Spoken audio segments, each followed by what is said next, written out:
whose children were murdered, and the many people that were so badly, over 42 people, so badly injured on that fateful day in Afghanistan. What a horrible day. Such incompetence was shown that when Putin saw what happened, I guess he said, wow, maybe this is my chance. That's how bad it was. Should have never happened. Grossly incompetent people. I spoke to many of the parents and loved ones, and they're all in our hearts tonight. Just spoke to them on the phone. We had a big call. Every one of them called, and everybody was on the line, and they did nothing but cry with happiness. They were very happy, as happy as you can be under those circumstances. Their child, brother, sister, son, daughter was killed for no reason whatsoever. In the Middle East, we're bringing back our hostages from Gaza. In my first term, we achieved one of the most groundbreaking peace agreements in generations, the Abraham Accords.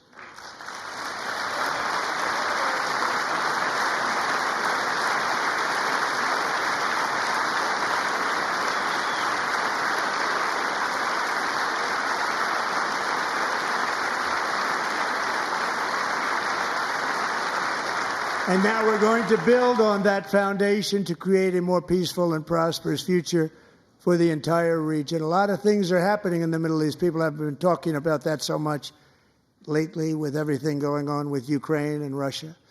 But a lot of things are happening in the Middle East. It's a rough neighborhood, actually. I'm also working tirelessly to end the savage conflict in Ukraine.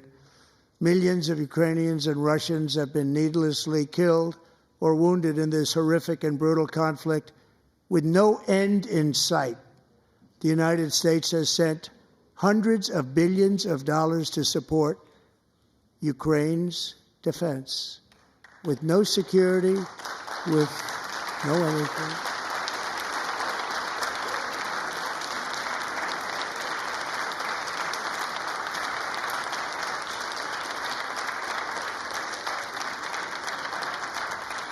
Do you want to keep it going for another 5 years? Yeah, you would say Pocahontas says yes.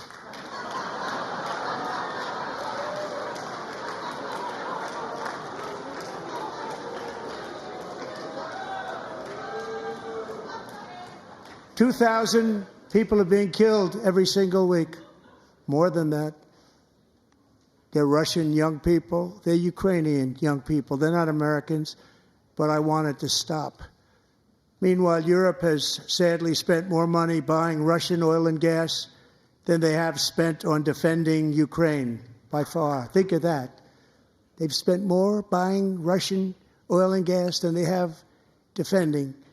And we've spent perhaps $350 billion, like taking candy from a baby. That's what happened. And they've spent $100 billion. What a difference that is. And we have an ocean separating us, and they don't. But we're getting along very well with them, and lots of good things are happening. Biden has authorized more money in this fight than Europe has spent, by billions and billions of dollars. It's hard to believe that they wouldn't have stopped it and said, at some point, come on, let's equalize. You got to be equal to us. But that didn't happen. Earlier today, I received an important letter from President Zelenskyy of Ukraine. The letter reads, Ukraine is ready to come to the negotiating table as soon as possible to bring lasting peace closer. Nobody wants peace more than the Ukrainians, he said. My team and I stand ready to work under President Trump's strong leadership to get a peace that lasts. We do really value how much America has done to help Ukraine maintain its sovereignty and independence. Regarding the agreement on minerals and security, Ukraine is ready to sign it at any time that is convenient for you. I appreciate that he sent this letter, just got it a little while ago. Simultaneously, we've had serious discussions with Russia and have received strong signals that they are ready for peace. Wouldn't that be beautiful? Wouldn't that be beautiful?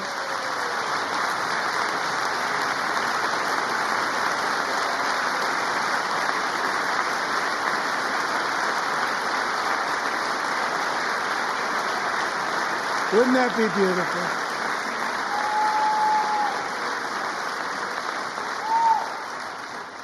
It's time to stop this madness. It's time to halt the killing. It's time to end this senseless war. If you want to end wars, you have to talk to both sides. Nearly 4 years ago, amid rising tensions, a history teacher named Mark Fogel was detained in Russia and sentenced to 14 years in a penal colony. Rough stuff. The previous administration barely lifted a finger to help him. They knew he was innocent, but they had no idea where to begin. But last summer, I promised his 95-year-old mother, Malphine, that we would bring her boy safely back home. After 22 days in office, I did just that, and they are here tonight.